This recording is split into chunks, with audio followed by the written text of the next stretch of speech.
Question number 5 काय दिलेलं आहे बघा.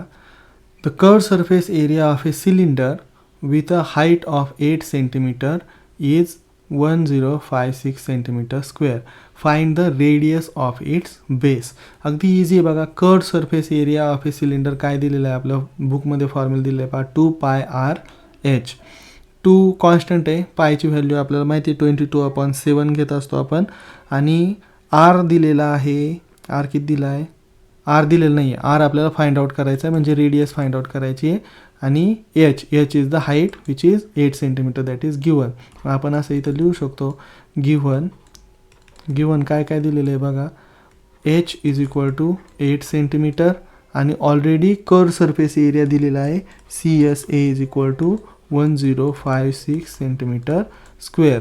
आणि काय फाइंड आउट करायचं आहे? R is equal to what.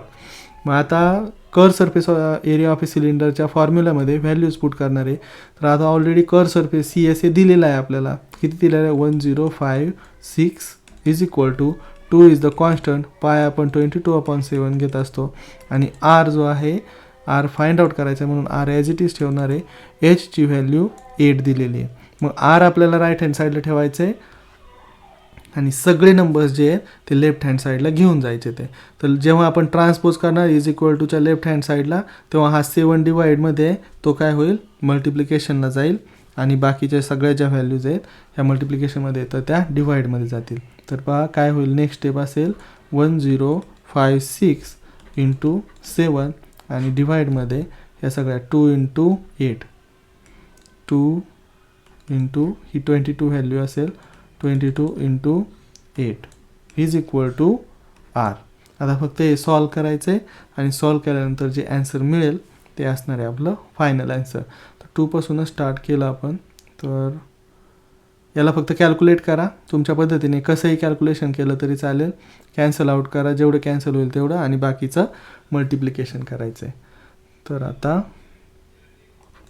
2 1 jar 2, 2 5 jar 10, 2 2 jar 4, 1 2 8 jar 6.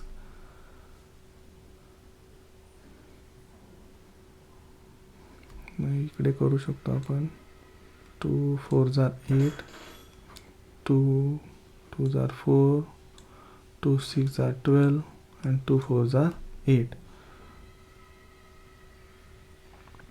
Now 4 1 jar 4, 4 6 jar 24, 2 carry, 4 6 जार 6. म्हणजे आता फायनल काय मिळाले? 66 into 7 divided by 22 is equal to R. मग 11 2 जार 22,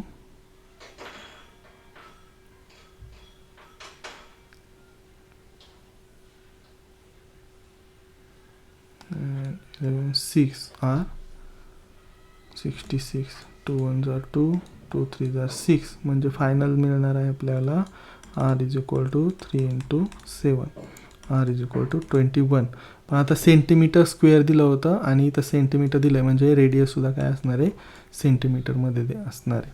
तर मग फायनल ॲन्सर असणार आहे आपलं रेडियस ऑफ दी. देअरफॉर याला आपण बॉक्स करून घेऊ.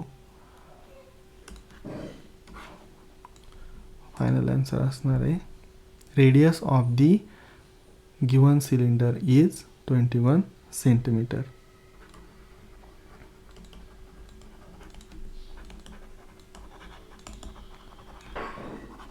Given cylinder is 21 centimetre. Okay, easy होतं. फक्त कॅल्क्युलेशन चुकू द्यायची नाही आहे. तुम्हाला अशा पद्धतीने जमत नसतील तर तुम्ही तुमच्या पद्धतीने जशी जमेल तशी कॅल्क्युलेशन करायची आहेत. कॅल्क्युलेशन चुकलं नाही पाहिजे, क्रॉस व्हेरीफाय करून घ्यायचं आहे. ठीक आहे.